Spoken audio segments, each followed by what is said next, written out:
Tudo aquilo que o ser humano é capaz de prever, uma máquina é capaz de fazer. E é por isso que é cada vez mais importante que a gente entenda que este não é um processo tecnológico ou humano. Este é um processo híbrido. E no podcast de hoje, o bate-papo vai ser com uma pessoa que é muito experiente, não só em varejo, mas em varejo híbrido e que vai conseguir trazer pra gente uma perspectiva tanto tecnológica e humana para fazer deste rolê uma experiência incrível. Bora nessa!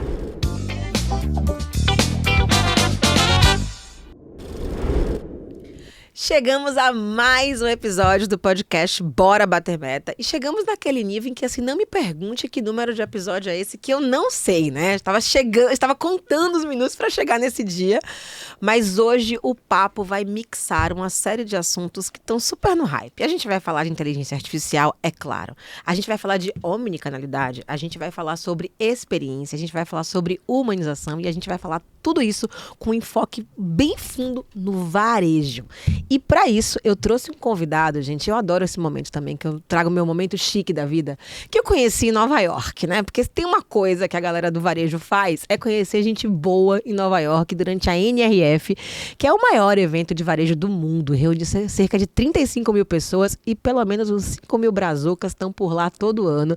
E você sabe que brasileiro, quando se encontra, né, faz festa. E foi lá que eu conheci, não no meio de uma festa, é importante deixar isso claro, mas assistindo a uma das melhores palestras que eu assisti durante a NRF, né, nos anos de 2024 e 2025. E para isso eu vou apresentar a vocês ele, Eloy Assis, e eu vou pedir para que ele se apresente. Eloy, seja super bem-vindo, muito obrigado por aceitar o convite.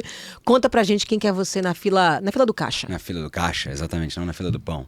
Né? Se bem que a fila do pão também é varejo, então conta também, não tem problema nenhum. Carolzinha, obrigado demais pelo convite, um prazer estar aqui com você. E realmente, né, me sinto chique também, sendo a gente se conhecendo em Nova York, assim, é muito chique, né? Não foi na Barra Funda, né? Mas, me apresentando para a turma, eu sou Eloy Assis, eu cuido do segmento de varejo na TOTUS, que é a nossa empresa brasileira que eu tenho tanto orgulho de fazer parte de tecnologia, uma empresa brasileira de tecnologia que a gente tem muito orgulho de fazer parte. É engraçado que hoje eu estava me arrumando para vir para cá e meu marido perguntou, né, você vai entrevistar quem? Aí eu falei, eu vou entrevistar um dos caras mais importantes da maior empresa de tecnologia do país. Aí ele, a TOTUS?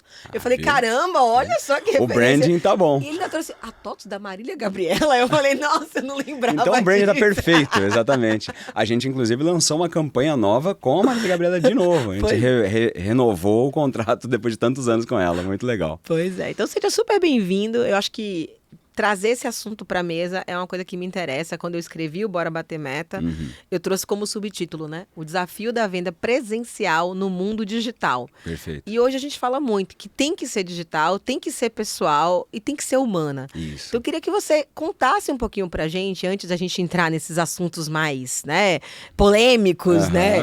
Como é que você enxerga os desafios do varejo hoje, Eloy? Olha, Carol, esse desafio que você colocou no subtítulo do teu livro faz todo sentido, porque cada vez mais você vê um consumidor que foi transformado digitalmente, né? Então o consumidor ele já não é mais um consumidor presencial.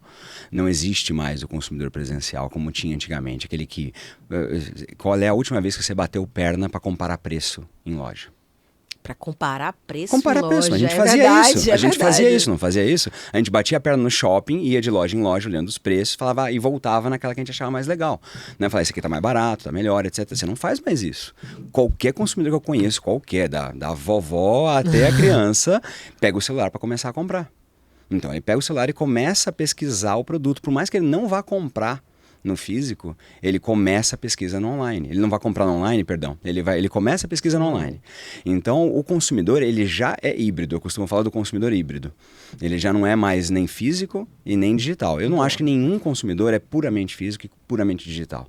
Sempre você tem o consumidor digital que compra primariamente no online, mas tem horas que ele vê a necessidade de ir no presencial, e tem aquele cara que gosta de comprar no presencial, mas ele começa a jornada no digital. Então, o desafio hoje em dia é como é que você entende, quer dizer, cair essa ficha para todo varejista de que, olha, não existe mais o espaço do varejo físico somente. O espaço de varejo, ele é híbrido por definição. né? Porque o consumidor é híbrido por definição, o varejo existe para o consumidor. Então, se ele é para o consumidor e o consumidor é híbrido, não tem como seu varejo não ser híbrido. Você tem que estar no espaço digital e tem que estar no espaço presencial. E aí, obviamente, a mágica do encantamento é o que vai definir o quanto que você vai trazer de novo aquele consumidor quando ele bater no teu presencial. Isso faz toda a diferença. Faz toda a diferença. Acho que tem um ponto interessante, porque não é só quando o consumidor bater no seu presencial. Talvez hoje, inclusive, um dos maiores desafios seja como é que a gente lida com esse cliente, com esse consumidor no digital. Perfeitamente. Porque a experiência de compra, ela está passando por muita modificação. Então, Sim. hoje a gente fala de live commerce, hoje a gente fala, enfim, tem muita tecnologia embedada, né? E você que está nesse meio, como que você enxerga? Como que o primeiro assim, como que o varejista, porque tem o grande varejista e o pequeno varejista. Como que ele se adapta? Se eu tenho uma lojinha e eu quero começar um trabalho no digital, por onde eu começo? Poxa, começa no WhatsApp. Por que você não está vendendo no WhatsApp? Por que você não está espalhando o teu número de WhatsApp por aí e falando para, olha, eu atendo você da sua casa. Manda um recado no WhatsApp, o teu vendedor ou você mesmo, que é o dono da lojinha, pega a mensagem, começa a olhar e fala, você quer ver o nosso catálogo de produtos? Né? Você tem um catálogozinho feito em PDF que seja para mostrar seus produtos e mandar via WhatsApp para a pessoa olhar? Né? Então, não estou gastando R$1. Com essa brincadeira, você já está no digital. E aí, se o cliente gostou de alguma coisa, manda para ele foto do produto, fala que tal esse, que tal aquele outro, etc e tal. Ah, gostei desse. Você entrega em casa? Entrego. Se prepare para entregar em casa, arruma um motoboy que seja para poder fazer a entrega, né? Eventualmente você não precisa nem arrumar motoboy, você pode contratar o serviço do Uber que faz entrega. Eles fazem entrega de qualquer coisa para o lado do lojista e para o lado do consumidor, tanto faz. Então você pode embutir isso no preço final. Você pode falar, olha, a taxa de entrega é X. Você não precisa onerar a tua estrutura de custo com isso. E aí, finalmente, você arruma um sisteminha de link de pagamento que seja, para você poder mandar um linkzinho no WhatsApp para o cara pagar. Acabou, você já está fazendo digital commerce. Você gastou alguns reais aqui no processo do Uber, gastou alguns reais com a operadora de cartão que vai fazer o link digital e o resto tudo de graça. Então você começou uma jornada de transformação digital sem nenhuma sofisticação da NASA que vai falar, nossa, como é caro, como é difícil, como é complicado. Não é. As pessoas hoje em dia querem comprar no online e elas podem comprar no WhatsApp muito bem, obrigado.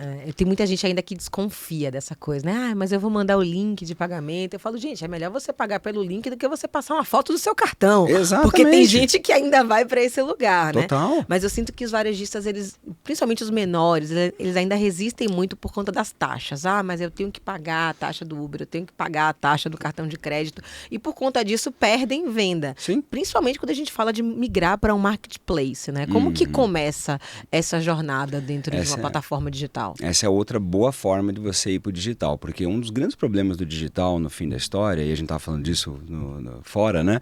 É tráfego. Né? Geração de tráfego, como é que você leva tráfego? Antigamente, varejo, como ele era presencial, somente presencial, a gente sempre dizia que tinha as 3 coisas mais importantes: localização, localização, localização. Porque tudo dependia de ter gente passando na frente da tua loja, ver tua vitrine e entrar.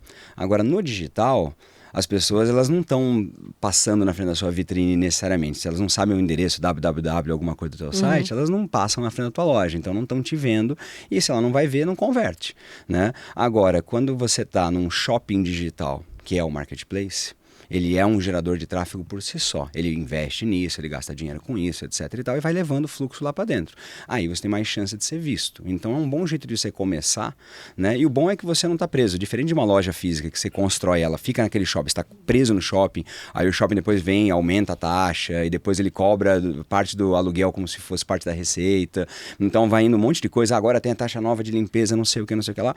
Ali no shopping digital, você pode estar por um tempo, se aproveitar do benefício de tráfego, e se ficou conhecido, você pode começar a mover para o seu consumidor, né, desintermediar, por assim dizer, ele do shopping digital, do marketplace para fora. Começar no marketplace hoje em dia é tão simples quanto você realmente entrar no site do marketplace, criar um cadastro e começar a publicar os seus produtos manualmente. Existem, obviamente, ferramentas hoje em dia que facilitam isso, integrando tanto os seus sistemas de loja presenciais com o marketplace, para que você possa mandar seus cadastros, descer os pedidos, quanto você já tiver um e-commerce, integrar o e-commerce com o marketplace para fazer com que a coisa toda flua de um lado para o outro. Então, tá bem simples hoje em dia isso também. pensando num paralelo, né? Antigamente a gente fazia panfletagem, lembra disso? Perfeitamente. Ia pro sinal, pro Exato. farol, né? Como fala aqui em Ia São pro Paulo, na farol. Bahia é sinaleira. Aqui é farol. Aqui é farol, botava na caixa de correio e aí tinha aquela coisa da lista amarela. Isso. Pessoal, pra quem é mais Nossa, jovem, realmente, né? o pessoal Pra quem se é mais perdeu agora. jovem, né? Lista amarela era um catálogo que tinha um telefone de todas as pessoas físicas e jurídicas. Exatamente. E na parte da pessoa jurídica você podia comprar os anúncios. Então você podia comprar uma página inteira, meia página, um anúncio em negrito, página, né? Eu lembro que eu cheguei a pagar Você por um podia anúncio pagar em só pra ficar negrito. negrito, o teu nomezinho. Exatamente, que era uma maneira de você se destacar, né? Como, inclusive, os próprios planos de saúde durante uma época também, que você tinha aquele catálogo dos médicos, eles Perfeitamente. passaram a vender. Então, no final das contas, o grande desafio é esse, é como que você gera esse fluxo. Sim. Mas aí é que vem essa outra parte que eu queria entrar com você, que é como que a gente encanta um consumidor no mundo digital, Perfeito. porque assim, beleza, encontrei sua página, encontrei seu site, entrei Sim. na sua plataforma lá Sim. de e-commerce, ou até no seu Instagram, que seja, Claro. né? Como que você gera encantamento para poder gerar a tal da conversão? Existe alguma técnica para isso? Olha, eu acho que é muito engraçado quando a gente começa a olhar para o digital e a gente vê que tudo encontra algum tipo de paralelo com o mundo físico. Então, no fim das contas, o digital nada mais é do que um outro ambiente onde a gente faz a mesma coisa que fazia antes, mas de uma forma digital. O que o pessoal tem feito com e-commerce é uma questão de velocidade, né? É uma questão de tirar fricção, fazer o processo ser rápido, etc. É uma das formas de você encantar o cliente, sem dúvida. Ele fazer com que o teu processo seja simples, seja fácil, seja rápido. Então, você buscar... existe o lado de você buscar a simplicidade, você buscar a experiência rápida, né? Normalmente, o online ele é buscado por uma questão de praticidade e eficiência. O consumidor, no geral, quando se refere por que você compra no online, ele sempre fala é mais prático, é mais simples, é mais rápido. E cada vez mais rápido. Aqui em São Paulo, a gente consegue, em muitas capitais já, não é uma questão só de São Paulo, você consegue pedir um produto hoje e receber hoje mesmo. No mesmo dia. Né? Você consegue receber, às vezes, dependendo do que é o negócio, 2 horas. Em 1 hora você chega na tua casa o produto. Então, a coisa está muito dinâmica e essa praticidade é uma das principais coisas que o cliente refere. Então, a primeira dica seria, olha para o teu digital e vê se ele está simples, se ele não tem fricção. E a segunda dica seria, pensa nos teus processos pós-venda. Né? Tem uma série de processos pós-venda que no digital é um terror. Quando você chega na hora de fazer uma troca de produto, quando você chega na hora de reclamar que alguma coisa não chegou com a qualidade correta, eu preciso trocar por outra, eu quero o mesmo produto, mas trocar porque veio uma parcinha quebrada, seja o que for, aí você entra num mundo de dor. Um mundo de fricção. Você tem que ligar para um saque, você tem que mandar um e-mail para alguém. Tem que falar com alguém. Entendeu? Tem que falar com um ser humano. Ai, meu Deus do céu. Eu entrei no digital para não falar com ninguém. Não queria vendedor me enchendo o saco.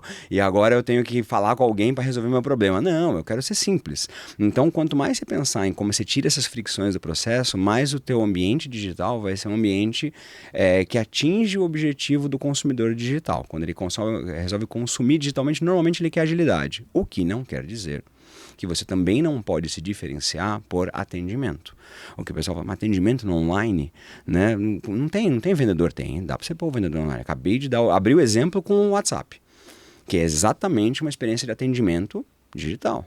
Mas a diferença é quando é o bot e quando é alguém, né? Total. Essa é a grande diferença. O pessoal hoje em dia está pegando IA e pondo para atender o consumidor. Eu acho um erro de estratégia.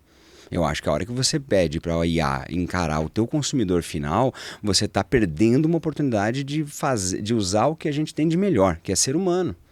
Né? A gente é humano, a IA não é humana. Entendeu? Ela parece humana, ela fala como se fosse humana, etc. Mas não é, continua sendo um robozinho por trás, uma máquina de calculadora muito sofisticada que está fazendo um monte de continha lá por trás para parecer humana. Seres humanos de verdade tem um diferencial que a nenhuma vai tirar. E se a gente abdica dessa diferencial no altar da tecnologia, eu acho que é onde a gente começa a perder um pouco o centro do que faz importante para as pessoas no consumo. Né? O que é importante no consumo para as pessoas? E as pessoas gostam de contato. Elas gostam de estar junto de outras pessoas. Elas gostam de estar num momento que ela... Né? Tô baixando meu celular por 2 segundos, estou contatando alguém, etc. e tal. Isso também tem um valor. Tem pesquisas que saíram recentemente que mostram que a geração Z e a geração Alpha, eles quando vão na loja presencial, eles vão porque eles querem contato humano. Não é nem para ver o produto. Porque eles querem contato. E é uma geração que está carente de contato. É uma geração que foi criada atrás de celulares, atrás de telas, né? E ela não está mais, não tá mais tendo toque. E ela vai na loja buscar toque. Né? E aí você desperdiça a oportunidade e fala, não, aqui tem uma prateleira de produto, pega teu produto, paga, sai, ali a saída...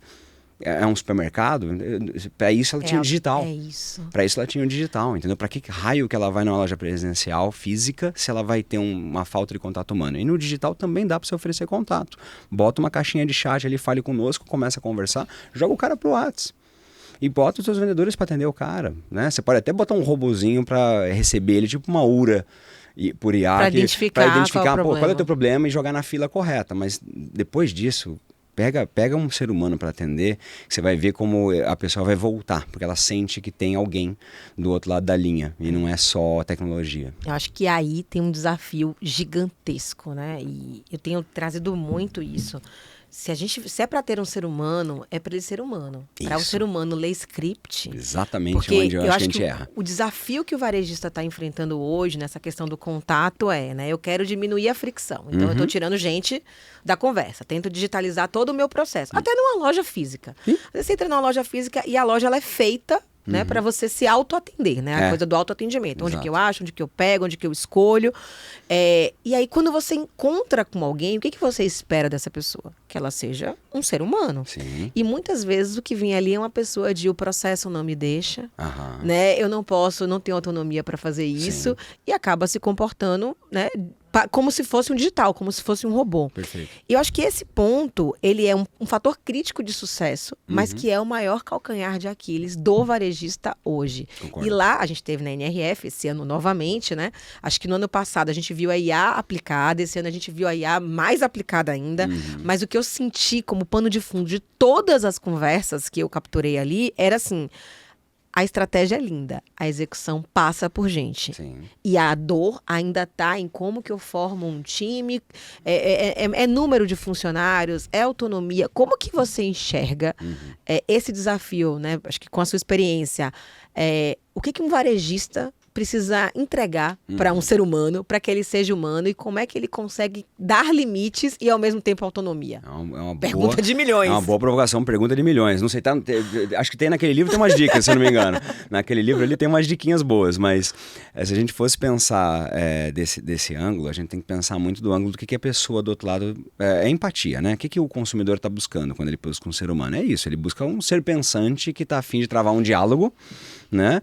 E que efetivamente vai raciocinar com ele em busca de respostas. Eu acho que é um dos grandes desafios para o varejista, muitas vezes eu escuto a desculpa do tipo, não, mas varejo para muitos é primeiro emprego, então é gente nova, sem informação, etc. Ok, não tem nada para discordar desse ponto, mas quer dizer que a pessoa não consegue pensar, ela não consegue raciocinar, não consegue ter bom senso, e você não consegue dar uma formação para ela entender, né? Quer dizer, a gente restringe demais. Eu acho que o problema está às vezes em quem está rodando o varejo. Sim. Que a pessoa está com medo de deixar a pessoa do outro lado ser mais autônoma, ser mais humana. Mas eu falo bastante isso a respeito da IA, né? A IA veio para nos tornar mais humanos, para permitir que a gente seja mais humano, para tirar da gente trabalho robótico, trabalho repetitivo, trabalho que a gente fazia de uma forma muito robotizada, e permitir que a gente use isso aqui, que é o diferencial competitivo, está aqui dentro. Está no cérebro. Se a gente está abdicando de usar o cérebro, e aí os donos de negócio vão ter que começar a entender o fato de que a pessoa que está do outro lado tem que ter a liberdade, a permissão para poder usar o cérebro até um certo ponto.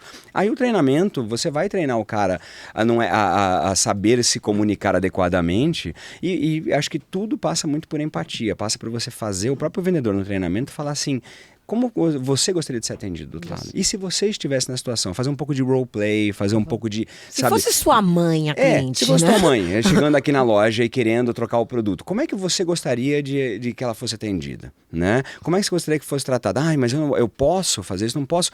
Na dúvida, acomoda, né? Acolhe o consumidor na recepção dele. Acho que a primeira coisa é acolher. Acolher o consumidor. Ele chegou na loja, ele tem uma necessidade, seja de comprar, seja de trocar, seja de devolver, seja de reclamar, seja o que for. Mas ele está buscando acolhimento. E aí a gente rejeita o consumidor e fala, não, isso aqui não é comigo, o processo não me deixa, não sei o que lá. Cara, acolhe ele, reconhece que ele tem uma queixa ou um pedido ou uma demanda válida, entendeu? E aí você trabalha em como tratar. E pode ser que você tenha limitações do que você pode ou não pode fazer, mas ao mesmo tempo você tem que buscar a gestão para poder te ajudar. Mas e o outro lado a gestão precisa pensar nesses casos, precisa pensar nesse caso de uso. São cenários de uso que acontecem numa loja. A loja não é só para vender, entendeu? A loja é para receber, a loja é para acolher. Ou ela é para isso, ou senão ela vai perder o lugar para o digital. No digital dá para vender perfeitamente bem, sem nenhuma pessoa, autoatendimento total. Sim. É mais autoatendimento que o digital? Por que raio que alguém vai na loja física se ela pode fazer no digital e receber em casa em 1, 2 horas? Exatamente. Entendeu? Eu não consigo tirar meu carro da garagem e ir até o shopping estacionar, pegar e voltar no tempo que às vezes entrega coisa em casa. Então, não faz muito sentido na minha cabeça você investir em gente, né, do ponto de vista de salários, né, etc e tal, e não investir de verdade em gente, você não formar, você não treinar, você não ajudar ele a entender como é que ele cumpre um papel humano na loja, né? Porque aí, beleza, troca tudo por IA mesmo, mas eu te garanto, as suas vendas vão cair. Porque o consumidor, com o tempo, ele pode até começar lá, mas uma hora ele vai falar, puxa, é frio, né? É desumano, eu não tenho aqui uma pessoa para me relacionar. Ah, mas aí a conversa com ele. Até a página 2, amigo. Chega uma hora que você sente que é uma máquina que está falando contigo e você fala, cara, isso aqui não é para mim, né? Eu tô para fazer um consumo rápido, beleza, mas na hora que eu quero realmente um contato e eu quero falar com alguém inteligente, vai trocar ideia comigo, tem um limite até onde a máquina vai. Fica transacional demais. Muito transacional, né? Muito Você transacional. Falou do acolher, eu lembrei uma vez que eu comprei um fogão, né? Num site qualquer, enfim, comprei. E, sei lá, 3 dias depois, eu acordo de manhã e meu filho dá um grito na cozinha. Mãe, ele tinha uns 3 anos, né? Meu Deus. Eu corri pra cozinha, quando eu cheguei era vidro pra todos os lados. A tampa do fogão explodiu. De graça. Ninguém viu, né? Foi de noite. Ainda bem que ninguém trincou, mas só que na hora que eu vi a cena, né? Imagina, a criança, o vidro no chão, sim. Pânico. Liguei no site, liguei não foi nem na loja, eu liguei direto no fabricante. E na hora que eu liguei, Descascou. eu liguei, mas assim, você não sabe o que aconteceu. Na hora que eu voei no pescoço, a mulher falou assim, meu Deus, minha senhora, alguém se machucou? Aí eu... Te quebrou, né? Não! Ela, graças a Deus, então agora vamos cuidar das coisas práticas. Aí eu... Isso é um treinamento fantástico. Gente, ou a pessoa tinha uma pessoa tinha uma sensibilidade situacional muito grande, fenomenal, ou um treinamento muito bom. Eu acho que também tem um pouco desse lugar, né? Quando a gente para pensar historicamente na venda, principalmente quando a gente olha para o varejo, eu não sei desse dado atualizado, mas 60% dos primeiros empregos eram de vendedores. Sim, a pessoa começava como vendedor. E então você pegava uma pessoa que não tinha experiência, mas que também não tinha maturidade.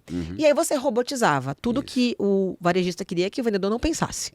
Siga um script, o processo é esse. Se chegar aqui, precisa da nota, precisa daquilo, troca dessa forma. Então, o vendedor ele foi forjado a não pensar. Sim.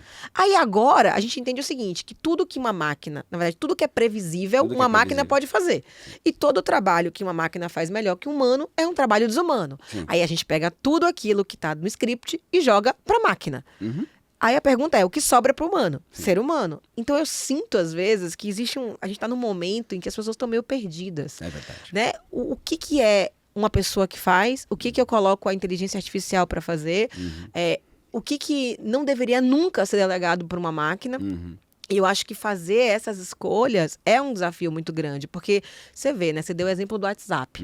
E aí o varejista tá aqui assistindo e fala, gostei da dica do Eloy, eu vou ter um WhatsApp. Aí a primeira coisa que a pessoa faz é colocar uma mensagem padrão. Isso, quando eu mando o primeiro recado, aí, olá, obrigado, bababi, bababá.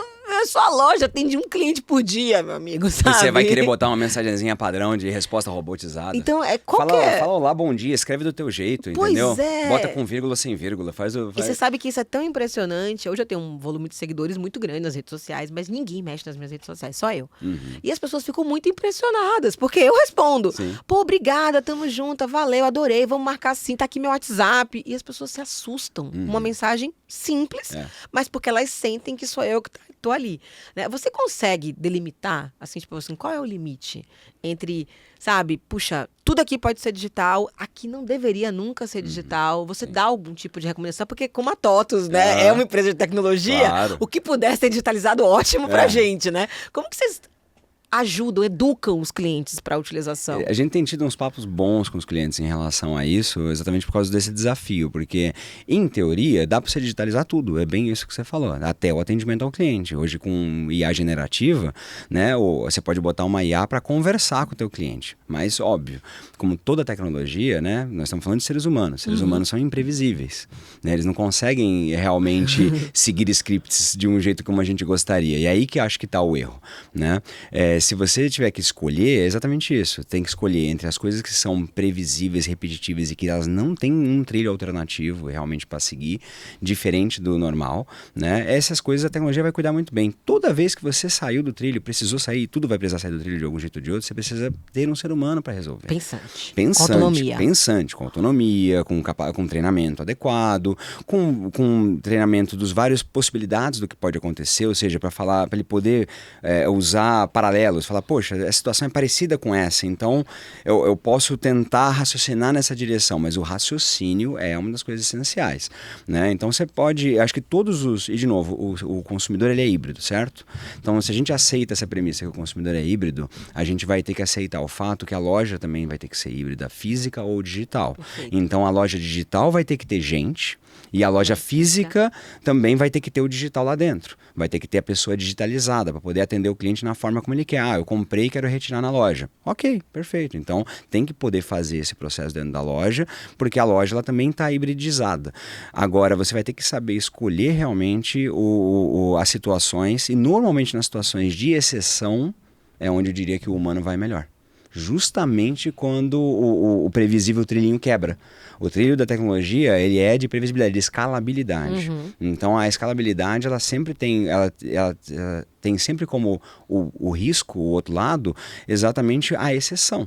Né? Ou aquilo que é escalável é padronizado, é alto volume, etc. e tal. A exceção é a cauda longa, né, que a gente não consegue prever, todas as situações a gente não consegue prever. Então você sempre tem que ter uma válvula de escape, eu diria. O teu processo digital ou físico vai ter que ter uma válvula de escape para um ser humano. Né? Ele tem que estar prevendo o fato de que em todas as situações algo pode sair do trilho, e nessa situação eu preciso mandar para o ser humano. Então se eu tivesse que pensar nas decisões, eu usaria esse framework, entendeu? Porque na verdade a resposta é muito difícil de ser assertivo, porque com a IA, do jeito que ela está evoluindo, a gente ainda está descobrindo quais os bons casos de uso e os maus casos de uso, e tem os dois. Como qualquer tecnologia, você pode usá-la bem ou usá-la mal, né? Então tem gente que está fazendo maus casos de uso com a IA, usando a IA generativa, lindo, maravilhoso, em péssimos casos de uso, onde você está tirando o humano do loop e efetivamente evitando a chance dele usar o maior diferencial que ele tem, que é o cérebro, que é o que faz dele ser humano, entendeu? E aí tentando botar IA no lugar. Eu acho um risco. Até porque, no final das contas, o consumidor não tá nem aí se tem A ou se não tem A. Ele quer, né? Foi um dos vídeos mais apresentados lá na NRF, né? Esse vídeo foi ótimo. Assim, não tô nem aí se é com IA, porque é aquela história, ninguém pergunta, você usa a internet? Né? É isso. Tem aquilo ali, né? Acho que esse é o desafio. Eu tava esses dias na Disney, adoro, né? Opa, você tá chique demais. Eu sou muito fã. Eu falo que quando eu preciso, melhor que tomar remédio aí pra Disney. E uma das coisas que me encanta muito são as 5 chaves da Disney, né? Porque pensa, um parque que recebe 5 mil pessoas por dia. Sim. Não tem treinamento que chegue para lidar com todas as possibilidades de caca que pode acontecer num lugar que tem multidão. E eles têm as chaves, né? Que é como se chegasse para o colaborador e dissesse o seguinte, olha, não dá para prever tudo, mas se você precisar tomar uma decisão, você vai usar essas 5 chaves aqui. Afetou a segurança? Sim. É não. Né? Até peguei aqui, né? Primeiro é segurança, então assim, colocou em risco alguém, ou colocou em risco, né? Sim. Porque a nossa missão é fazer as pessoas felizes. Pessoas machucadas não são ser felizes por definição. Então, segurança é a nossa chave número 1. Isso aí você vai ter que atuar de qualquer jeito. Depois ele fala da cortesia, do espetáculo, que é o show, da eficiência e da inclusão. Sim. Então, essa é uma maneira que você tem de dar para o seu colaborador Perfeito. um norte. Isso. Né? Na minha antiga empresa, que era a Posiciona, a gente tinha as nossas 4 chaves, né? Que eram ética. Então, assim, foge da ética. O cliente pediu bola para fazer alguma coisa, esquece. É não.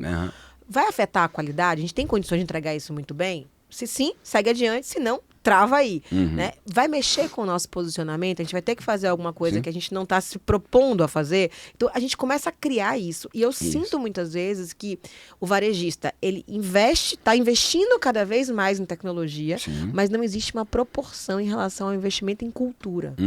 Né? E você trouxe muito isso lá na palestra que eu assisti, lá na NRF, onde você trouxe muito essa coisa de como que a gente olha para as pessoas com esse olhar mais humano, como que a gente torna a experiência digital mais imersiva, como que a gente diminui a fricção e, ao mesmo tempo, como que a gente empodera o vendedor. Perfeito. Né? O que você enxerga hoje, Eloy, em relação a isso? Como que as empresas estão trabalhando essas questões? Eu sei que não tem muito a ver com tecnologia aqui na sua praia, mas como você está o dia inteiro com essa galera... Tô adorando o papo. Né? Como que você enxerga esse aspecto cultural? Porque em algum momento pode ser, como a gente viu também na NRF, aquelas empresas que não tem tecnologia nenhuma. A gente quer ser como antigamente. A gente está falando do caixa rápido e do caixa lento. Né? Como que você enxerga essa questão do posicionamento cultural versus essa questão da adoção tecnológica? Perfeito. Eu acho que é exatamente aí que está o contraponto, né? Tudo que a gente, como humanidade, vou pegar um ângulo bem amplo, né? Errou é quando a gente foi para qualquer tipo de extremo. Né? E a gente como pessoa, a gente erra normalmente quando a gente vai para um extremo. Então, quando você vai para o extremo de vou botar tecnologia em tudo e tudo será tecnologia, eu acho que a gente erra aí, né? E eu acho que o contraponto que você colocou está perfeito, porque o contraponto da tecnologia é a cultura, é a forma como... O que é cultura? Cultura é uma série de práticas e costumes que a gente usa para poder definir como a gente, enquanto seres humanos, vai atuar dentro de um contexto. Né? O contexto da vida, contexto profissional, contexto familiar, social, seja o que for. Então a cultura são esses costumes, essas práticas que a gente às vezes tem diferentes formas culturais de atuar em diferentes contextos. Então a maneira para mim que eu acho que funcionaria muito bem é isso, a gente tem que trabalhar mais cultura. Foi muito falado no NRF exatamente da questão de formação de pessoas, de treinamento, etc, porque é o que está sobrando para fazer. Né? A partir do momento que quase tudo que o teu funcionário fazia dá para você fazer com tecnologia, né? Falar, então vou tirar os funcionários? Não, aí você foi para o extremo, aí você extremou a situação. Você fala, não, o que eles vão fazer? Eles têm que ser aculturados a trabalhar com gente, a trabalhar com seres humanos, a lidar com seres humanos. É o que você falou das chaves. Você vai ensinar a pensar. Você vai ensinar a pensar dentro do contexto do negócio. Porque a gente parece que não quer permitir que os funcionários pensem. É engraçado, a gente quer botar processo, regra. Uma das coisas que eu falei na palestra, eu falava da hiperlocalidade, que é uma tendência que vai exatamente nessa direção, de fazer os funcionários pensarem. Então a hiperlocalidade, o que ela é? É você permitir que as lojas em diferentes regiões assumam características daquela região, que atendam os consumidores daquela região, que entenda como é que é o comportamento deles, etc. O exemplo da Barnes & Noble lá que eu falei, a Barnes & Noble permite que os próprios vendedores da loja escolham o que vai botar na vitrine, para destacar, porque eles entendem o consumo local. Tem tecnologia ajudando eles com dados? Absolutamente, mas a decisão final é deles. E a gente fica fazendo manual de visual merchandising, da gente padronizar a vitrine. E aí você tem 300 lojas espalhadas no Brasil, que é um ativo absolutamente um diferencial, você ter 300 lojas fisicamente espalhadas pelo Brasil, e você quer todas iguais. Você quer padronizar até a vitrine da loja. Entendeu? Tá errado isso. Tá errado porque a gente está indo para uma linha de padronizar tudo e da gente não permitir que os humanos sejam humanos. Então a gente tem que começar. Só que, claro, como é que ele vai tomar boas decisões? Cultura. Você vai ter que dar guias culturais, 5 chaves, 4 chaves, 47 chaves, etc. Quantas a gente achar que fazem sentido desde que a gente consiga manter na cabeça para ensinar a pessoa a pensar. Quais são os parâmetros que você tem aqui para raciocinar, ser um ser humano pensante e ao mesmo tempo não causar dano para o negócio, não causar dano para o cliente, não causar dano para a sociedade no geral. Né? Eu acho que é isso que a gente bota nessas guias para ajudar a pessoa a raciocinar, porque não é que a pessoa não sabe pensar, mas uma coisa é ela pensar no contexto pessoal. Outra coisa é ela pensar num contexto social e outra coisa é pensar num contexto profissional. Perfeito. Dentro da empresa você tem que pensar de um outro jeito. As chaves culturais são importantes por causa disso, mas a gente esquece disso e a gente acha que manuais e processos e regras vão garantir que as pessoas ajam como se espera. Vão, dentro de um processo absolutamente robótico. E aí, então, IA para fazer, bota IA para fazer, tira o ser humano, economiza o salário. Então, se você quer ser esse tipo de empresa, seja. Mas eu acho que os consumidores normalmente vão rejeitar esse tipo de empresa. Eles tendem a não gostar de ir numa empresa que é totalmente tocada por robô, que não tem gente no loop, que não tem calor humano no contato. E eu gosto muito quando você traz essa questão do híbrido, né? E eu assisti uma palestra ano passado na HSM+, eu não me lembro o nome do palestrante, Leandro alguma coisa, onde ele falava sobre a inteligência híbrida. E aí faz um paralelo com esse contexto, né? Quando a gente olha para o digital, o que o digital faz? Ele se apropria do que existe de melhor no presencial, no físico, né? E automatiza aquilo. Aí quando você traz esse exemplo da vitrine, eu fico pensando, poxa, mas o digital faz isso muito bem. Ele personaliza a minha experiência. Se a gente começar a falar de um assunto aqui, eu vou abrir o meu Instagram, vai aparecer uma propaganda. Perfeito. O que aparece para mim é diferente daquilo que aparece para você. Ou seja, existem milhares de vitrines, Sim. né? Porque cada consumidor tem uma jornada e tem as suas preferências e a inteligência artificial ela consegue automatizar esse processo. Perfeitamente. Por que não aprender, né, com o digital e trazer isso para o presencial? Porque eu acho que esse ponto que você trouxe da hiperlocalidade, e a gente viu também na NRF, né, que hoje você paga mais caro para usar a lojinha do seu prédio. Sair da minha casa, pegar o carro, atravessar para poder ir no mercado. É uma vantagem competitiva. Eu vou pagar mais caro no pão, mas eu vou comprar ali embaixo. Né? Então, assim, a lojinha do prédio precisa considerar, e eles fazem uma pesquisa, o que vocês querem ter aqui dentro. Perfeito. Eu imagino... São dados. Né, eu imagino que cada prédio tem uma lojinha diferente. Então, o desafio é como que a gente confia, né? Para que as pessoas vão conseguir entregar o seu melhor. E aí, acho que vem essa coisa de você apoiar o treinamento com a própria inteligência artificial. Como é que você faz com que os próprios vendedores utilizem o ChatGPT, o Gemini, sei lá, qualquer outra inteligência artificial que exista, para poder trazer essa realidade e promover essa tal de hiperpersonalização. Fantástico. Né, que é o que faz a diferença. Aí a gente chega no ápice do híbrido, realmente do equilíbrio. Né? O híbrido é sobre equilíbrio. Ou seja, não é nem online, não é nem o presencial. É o equilíbrio. É os dois juntos em um bom equilíbrio. Uma das coisas que eu mais escuto, às vezes o pessoal perguntando, falando, nossa, a IA vai roubar os empregos. Eu Virei falo, olho. Não, mas a melhor resposta é alguém usando IA vai roubar teu emprego. Se você não aprender a usar IA. Então, não tenha dúvida que a pessoa que hibridizar a forma de trabalhar, que fala não sou só físico, eu também sou digital, porque o mundo agora também é híbrido, então eu preciso ser um vendedor híbrido. Né? Então, não é só sobre você, no feeling, escolher os livros que vão parar na vitrine. Você tem que usar os dados. Né? Então você vai pegar a informação que saiu do sistema, dizendo o que mais tem vendido, né, historicamente aqui na loja. É mais romance, é mais não ficção, etc e tal. E aí você vai ver o que vai ajudar a tomada de decisão. O híbrido dessas decisões, aí você sim vai usar IA como vendedor, como uma ferramenta para você poder processar uma quantidade de dados que às vezes você não consegue botar na cabeça. Tem quantidade de dados às vezes que o Excel não aguenta. Né? A IA aguenta. Né? A IA você vai jogar nela, ela vai achar padrões de comportamento que às vezes estão escondidos. Você pode até jogar no Excel, pode até ser que o Excel aguente. Você olha aquele monte de linha, você não consegue fazer senso daquilo. Né? Você fala assim, mas o que tem? Tem coisa escondida nos seus dados, tem um monte de riqueza de informação escondida nos seus dados.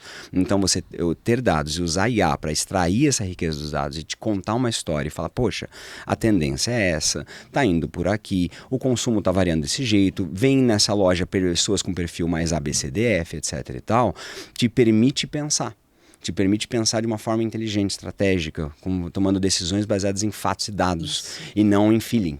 Entendeu? Eu acho que esse é o outro extremo. O extremo da loja física, o erro da loja física no seu extremo é o cara falar, não, eu tenho aqui e eu não vou desmerecer o valor de quem criou verdadeiros negócios barriga no balcão, entendeu? Não, eu conheço meu cliente, etc. Eu não duvido. O seu Zé lá da padaria que eu vou tomar café da manhã de fim de semana, ele tem o melhor CRM do mundo na cabeça dele. Ele sabe quem eu sou, do que eu gosto, senta na frente dele e fala assim... O de sempre. Ele sabe qual é o meu de sempre, ele sabe qual é o meu e de 500 outras pessoas que vão lá com certeza. Mas ele não é escalável. Né? Não dá pra fazer cópia do seu Zé, entendeu? Só tem um seu Zé. Então, se ele não começa a trabalhar com dados, informações, fatos, algoritmos, para eventualmente até prever e falar, olha, a maioria das pessoas, o de sempre delas é isso, isso, isso. Eu preciso comprar mais desses itens para não faltar quando chegar o cara na loja e falar, poxa, eu queria o de sempre, poxa, acabou o de sempre. Né? Então, e aí você vai embora frustrado que você não fez o consumo. O dado consegue te ajudar, a informação, a IA consegue te ajudar com isso. Né? Você consegue ser um vendedor híbrido, né? Consegue ser um trabalhador de varejo híbrido, trazendo a tecnologia para jogar contigo. É o que eu falei, usa IA para você não perder o emprego para alguém que vai estar usando IA no teu lugar. E tem um ponto que você me fez lembrar agora, né? Que a gente usa ainda muito no varejo, que é o tal do falteiro. Né? Que é a listinha dos produtos que o cliente procurou e não encontrou. Sim. Então, até hoje você vai em alguns supermercados e tem um papelzinho. Tem um papelzinho, e a moça anota lá. Que produto você procurou? Que o senhor procurou e não encontrou? Hoje, senhor, aí você fala, ela anota. Só que esse é o tipo de dado não capturável, porque muitas vezes... Eu também fico imaginando o que fazem com aquilo. Não, tem o que capturam, que preenche, e aquele que você não preenche. Sim. E quantas vezes você não compra alguma coisa porque não tinha e você não consegue saber que aquilo não foi comprado porque aquilo não tinha. E aí entra a sensibilidade do vendedor. Total. Eu fui, né, minha história de vida, ela começa no varejo. Eu fui vendedora de loja de roupa, de sapato, farmácia de manipulação. Perfeito. Depois eu virei gerente. E quando eu virei gerente, imagina, a gente não tinha nem internet direito naquela época, ela era discada e a gente ficava no bate-papo do UOL, né, pessoal, né? Bate-papo do UOL é outra história. E eu lembro que uma vez eu fiz uma reunião com a minha equipe e perguntei para eles o que mais as pessoas procuram e que a gente não tem para oferecer.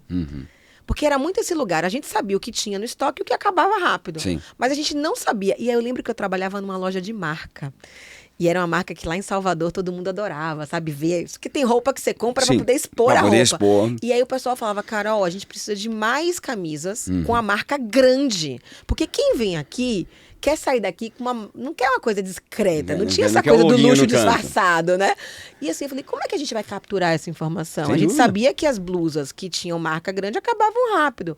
Mas a gente não sabia que às vezes as pessoas deixavam de comprar por causa disso. Então eu acho que quando a gente fala de híbrido é isso. É eu pegar um dado, que muitas vezes é frio, e tentar entender como é que isso acontece na ponta, né? Na mosca, Carolzinha, é isso mesmo. Acho que essa sensibilidade que o vendedor, que o pessoal de loja vai acumulando ao longo do tempo, acumula porque ele conversa com as pessoas, né? Ele interage com as pessoas, ele escuta às vezes de canto de ouvido alguém falando alguma coisa pro amigo, porque os dois estão na loja, ele escuta, ele fala. Esses dados, essas pequenas nuances de informação, elas não são estruturados ou capturáveis de forma simples.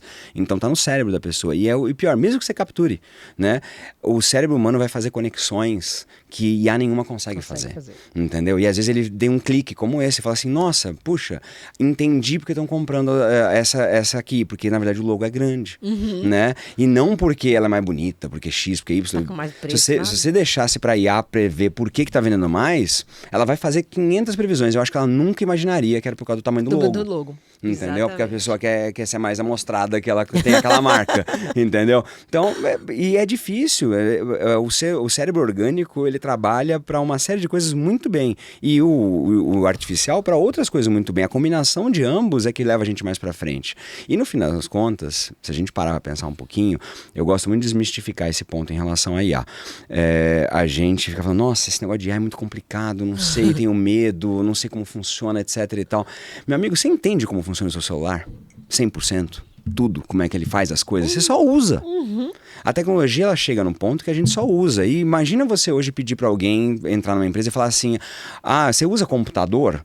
Não, esse negócio de tecnologia é demais para mim, não uso, é muito. Você vai contratar alguém que sequer sabe usar um computador ou sabe usar um celular? Você não vai. Então, no futuro, a gente não vai contratar alguém que não sabe usar IA. Vai ter que usar mais uma tecnologia fundamental que você não precisa entender exatamente como funciona. Não pensa sobre, faz parte. Você não pensa sobre, faz parte, você só usa ela no teu dia a dia para tirar benefícios que você não conseguiria de outra forma, né? Que hoje a gente vive com o celular, vive com o computador, vive com a internet, vive com luz. Teve época que varejo não tinha luz, certo? Varejo existe desde 1700, entendeu? Então tinha a lojinha lá que não tinha luz elétrica e funcionava só quando tinha sol, né? Quando a luz do dia estava batendo, entendeu? Então de noite a loja fechava. E agora você tem loja 24 horas porque tem energia elétrica. E você fala, não entendo como a energia elétrica funciona, não vou usar na minha loja. Amigo, você vai usar, e vai usar IA, e vai usar isso tudo, e cada vez mais você vai ser mais híbrido nesse sentido, com as tecnologias, que a gente já é super híbrido com tecnologia. IA é só mais uma. É só pensar na evolução dos meios de pagamento, né? Eu peguei a época em que a gente ligava pro telecheque para consultar se cheque. Gente, hoje tá muito nostálgico. Sessão nostalgia, você me jogou. Lembra de máquina de imprimir cheque? Putz, não, eu lembro que era o máximo você ter um talão de cheque. Sim. E aí você fazia aquele. Aí tinha a máquina que você colocava, porque você parcelava em 20 vezes, eram 20 cheques. Então você colocava na maquininha, o cliente só conferia, assinava. E tinha que ligar pro telecheque. Depois tinha a maquineta de cartão de crédito, que você botava o cartão de crédito, papel carbono e passava o cartão, nossa senhora. E eu lembro que eu fui promovida. A galera Z e Alpha tá perdidinha, não tem a menor ideia do que você tá falando. E eu fui promovida, porque eu era uma das poucas pessoas que sabia fazer o fechamento na máquina digital. Porque você passava, quando o cartão ficou digital, né? Você no final do dia tinha que fazer o fechamento. Para poder conferir. A gente pegava todos os boletins de cartão de crédito, grampeava, etc e tal. E aí eu queria trazer a conversa para esse lado da tecnologia, né? Dentro do varejo, porque a gente vê muito hoje. É contador de fluxo, mapeador de calor, né? Mapa de calor dentro da loja, mapa de sentimento, a expressão emoção que a pessoa faz quando olha para uma camisa. Gente, assim, hoje existe tecnologia que quando você entra na loja por reconhecimento facial, eles já conseguem dizer para o vendedor, olha, Eloy Assis acabou de entrar, a última compra dele foi essa, ele é um cliente que tem esse padrão, ele é classificação X, vá lá e atenda ele chamando ele pelo segundo nome, que é como ele... Já existe isso, Sim, né? tem. Só que no final das contas, e essa pesquisa é muito legal, né? Duas pesquisas. Uma foi uma que eu ouvi da Mastercard, que 25% das compras são abandonadas no momento do pagamento. Porque, tem que apertar o link, tem que sair, etc e tal. E quando a gente vai para o varejo físico, é a mesma coisa. As pessoas desistem de uma compra quando elas olham para o tamanho da fila. Sim. E aí, quando você pergunta para o consumidor como você quer ver a tecnologia aplicada na loja, ele não fala, eu quero ver um painel de LED. Não. Ele fala, eu quero que seja rápido. O que quero que ela existe ajude. hoje, né, de tecnologia? E aí, né, dentro do ponto de venda e principalmente no mundo digital, e aí você pode... Não é momento jabá, tá, gente? Mas se eu trago alguém aqui que trabalha com isso, a pessoa tem que falar sobre isso. O que existe hoje de tecnologia que pode apoiar o varejista nesse processo? Tem muita coisa, Carol, tem muita coisa. Eu acho que uma das coisas que o pessoal mais tem feito e funciona é justamente digitalizar o vendedor, é habilitar ele. Porque hoje o consumidor entra na loja, ele está armado com o seu celular. Né? Ele está armado com o seu celular. Então ele entra na tua loja com o celular, comparando o seu preço com a internet e analisando, não, isso aqui tá mais barato lá, eu vou comprar lá. Ele tá comprando o teu concorrente dentro da tua loja. Olha o nível que a coisa chega. Ele vai para pegar, né? e ele vai pegar, mesmo, tocar esse aqui. mesmo, e converteu. Como é que você arma o vendedor para enfrentar esse tipo de coisa? Com tecnologia também. Você vai combater fogo com fogo nesse caso, literalmente. Então você tem que... O teu vendedor está habilitado. Hoje em dia, coisas muito fundamentais de varejo hoje é você ter na mão do vendedor um PDV móvel. Você tem um celular que funciona como um caixa totalmente independente. Então dá para você... O cara não precisa nunca ir na fila. A venda pode ser feita no corredor. No balcão ali, né? Ele tá ali passando no balcão, vendo um produto, você gostou, etc. Poxa, legal. Pensa a experiência de uma Apple Store. Para quem já foi comprar na loja da Apple. Você já vai em algum caixa, existe caixa, existe fila do caixa, não tem, todos os vendedores fecham a venda na tua mão. E isso não é uma tecnologia da NASA. PDV móvel é a coisa que a gente já tem há mais de uma década, já está disponível como um produto normal para você consumir. Então, de novo, não querendo fazer jabá de qualquer produto da TOTS, mas falando de tecnologias fundamentais para você digitalizar teu vendedor. Né? Não dá mais para você imaginar um cenário onde você tem um caixa. Você pode ter o caixa? Absolutamente pode. Tem gente que gosta, é aquele negócio. Tem gente que gosta do caixa lento, né? E quer ir pro caixa, e quer bater papo com o caixa, e quer passar os produtos devagar, etc e tal. Mas dá pro próprio consumidor, no seu próprio celular, ele tem um celular, ele pode escanear o produto, ele pode pagar. Sim. E ele pode ir embora da loja e levar o produto. Você pensou processos para esse tipo de coisa? Você pensou como é que você vai lidar com isso? Como é que você vai tirar a tag digital que não vai dar alarme? Entendeu? Então você tem que pensar em como é que você vai remover fricção desse loop, adicionando tecnologia na mão do vendedor e adicionando tecnologia na mão do cliente também. Você pode habilitar o cliente com um aplicativo para ele mesmo fazer a própria compra dentro do espaço da loja. Já tem lojas fazendo isso. Então você pode encher de pontos de tecnologia onde ela habilita você até mesmo a confrontar uma argumentação do cliente do tipo, não, mas o preço aqui no online é mais barato. Não, mas eu estou vendo esse preço no online, mas eles vão te cobrar a taxa de frete, entendeu? Então, na verdade, ele é mais caro, né? Aqui você já vai pegar o produto e vai embora na hora. Então, aqui, apesar online de você parecer... não parcela tantas vezes, aqui você parcela, exato. aqui você tem embalagem para presente, Se o cara não tá armado com informação, ele também não tem o celular, às vezes não deixa o cara... É engraçado, eu fico louco, o pessoal fala, não, o cara de loja não pode ter celular enquanto ele tá trabalhando, entendeu? Fala, amigo, então tá bom, então realmente você é varejo físico total, né? Você é vintage. Que o pessoal acha que ele vai ficar no Instagram o dia inteiro. Vai ficar no Instagram o dia inteiro. Não, se você fez o teu trabalho direito, você deu ferramentas, o vendedor ele tá 4 da tarde da terça-feira, que não tem ninguém passando no shopping, ele tá falando com os clientes no WhatsApp. Ele tá mandando, lançamos isso, saiu tal produto, etc. Tal. Tem loja agora que tá botando meta pro vendedor e falando, vendedor, você tem que fazer X interações no WhatsApp com clientes, etc e tal, para poder provocar a venda. É a loja indo até o cliente, É a loja né? indo até o cliente. Você vai esperar o cara passar no www e entrar na tua loja, você vai buscar ele no WhatsApp dele, vai buscar ele no celular dele, que o cara tá com o celular o tempo todo. Então, é uma questão de você saber dar ferramental para você habilitar o seu vendedor a ser híbrido de verdade. Tem um monte de ferramenta para isso hoje em dia. Agora eu vou bater num ponto, né? Porque existe uma desconfiança do lado do consumidor, existe uma desconfiança do lado do vendedor, existe uma desconfiança do lado do varejista, né? E aí eu fico pensando, que ferramentas de gestão existem hoje para que a gente se sinta mais seguro? Em qual contexto a gente tá falando aqui? Essa desconfiança do tipo de... Qualquer uma, seja, assim, às vezes eu vou comprar, a gente tava falando das franquias, né? Elas têm uma certa autonomia. Sim. Então, às vezes você tem lá, tem lugar que você pode ter seu Instagram e tem lugar que você não pode ter Instagram. Tem lugar Claro. que você pode vender pelo Instagram, tem lugar que você não pode vender pelo Instagram. E aí fica um grande desafio pro franqueador, que é como é que eu controlo, né, o que está sendo oferecido pro meu público. Claro. Então, como que essa gestão pode ser feita para que a gente possa garantir uma política de canais, para que a gente possa garantir que o consumidor ele realmente está tendo uma mesma experiência com as várias interações, porque, exemplo clássico, né? Você compra numa loja que é franquia e você não pode trocar em outra loja que é franquia. Esse é um problema do varejo físico. No digital, às vezes você tem um site único, né, que eles distribuem para os franqueados mais próximos e às vezes cada um tem a sua própria ferramenta de venda. Perfeito. Existe hoje alguma tecnologia que consiga abarcar e gerenciar todo esse processo? Eu acho que tem algumas tecnologias para esse tipo de coisa e, na verdade, no fim das contas, são ferramentas no final do dia, né? Para poder ajudar você a ter um processo mais humano, com capacidade de lidar com mais coisas. Por exemplo, hoje já não é mais necessário você botar esse tipo de limite do tipo do cliente que compra na loja da franquia A, ele não poder trocar na loja da franquia B. Tem tecnologia para isso. Acontece na Tailândia. Entendeu?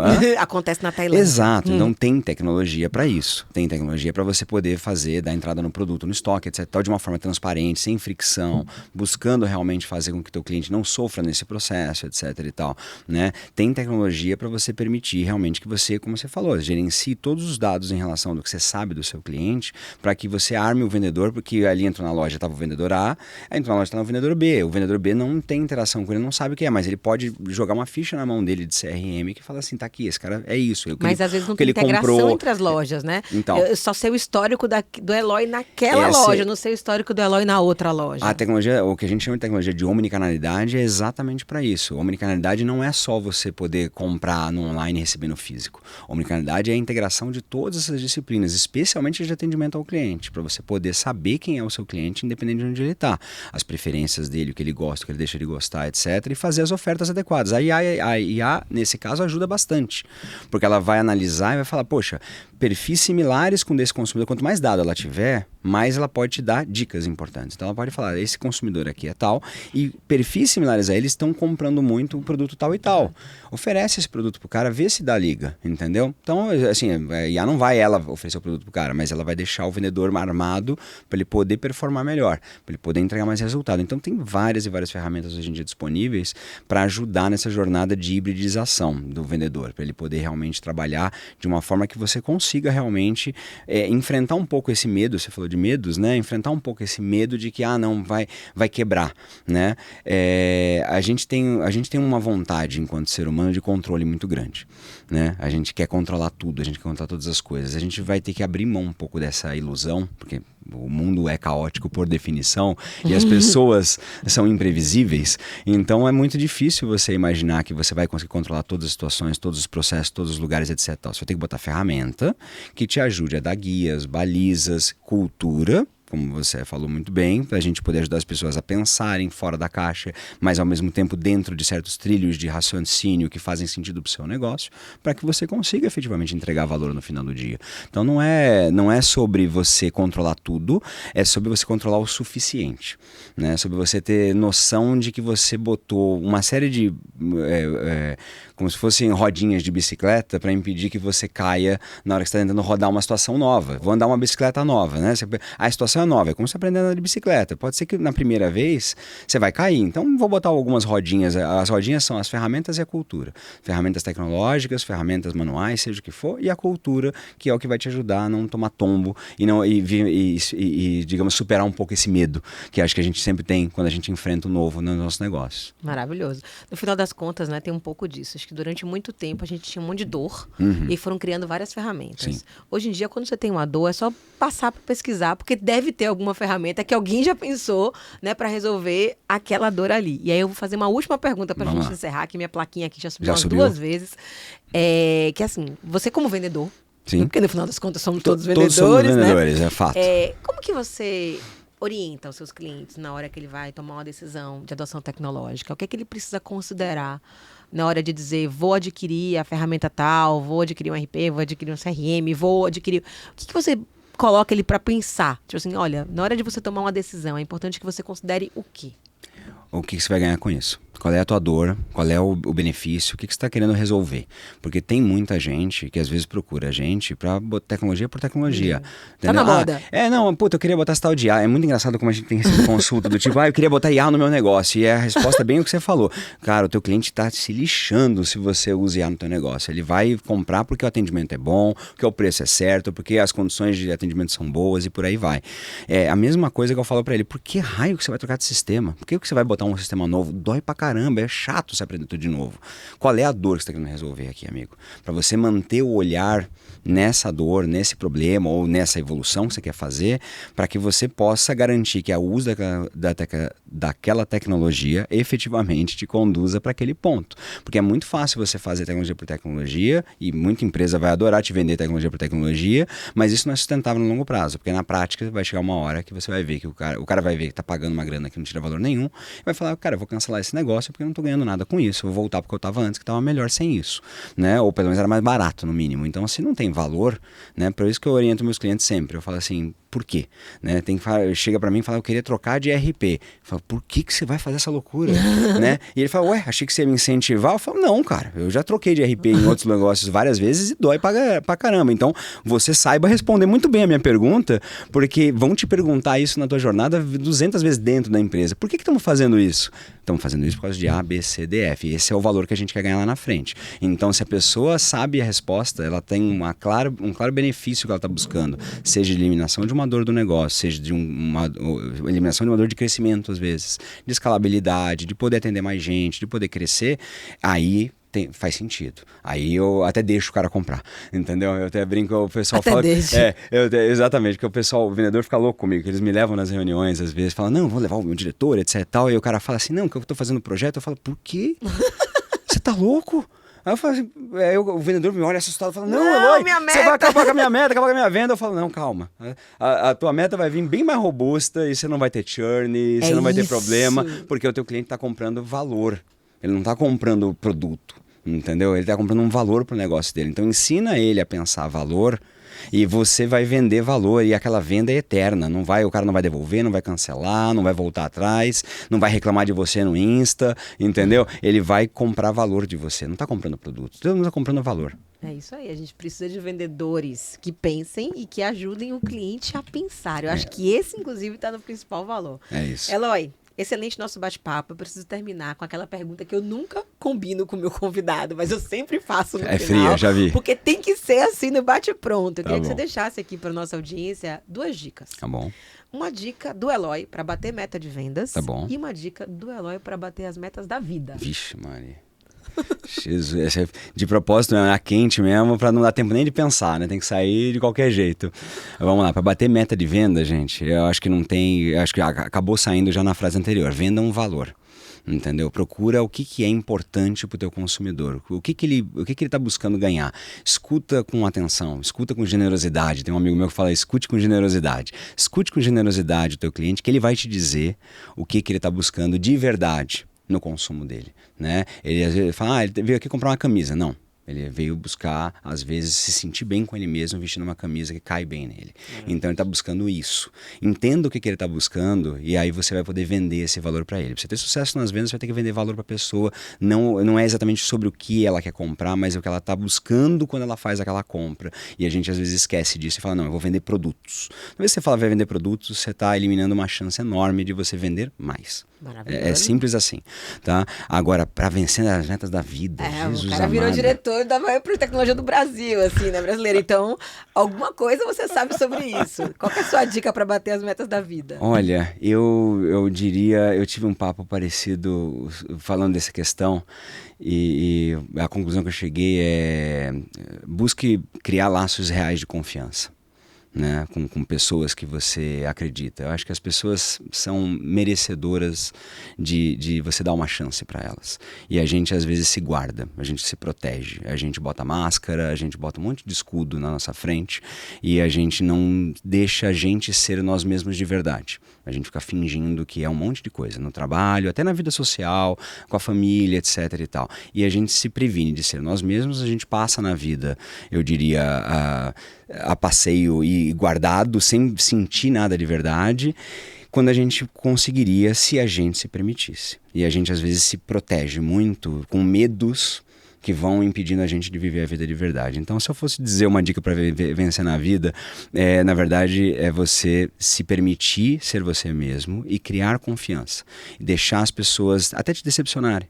Tem hora que elas vão te decepcionar, mas não entenda que, não posso me expor, não posso me abrir, eu não posso me deixar vulnerável. Seja vulnerável para que as pessoas possam confiar em você de verdade e você vai ser recompensado com pessoas que elas realmente vão se abrir para você em retorno e você vai ter uma vida muito mais prazerosa sem você ter que ficar se preocupando com o que você deixa de ser, ou deixa de pensar, ou falou, o que o outro vai achar, etc. Só vai ser você.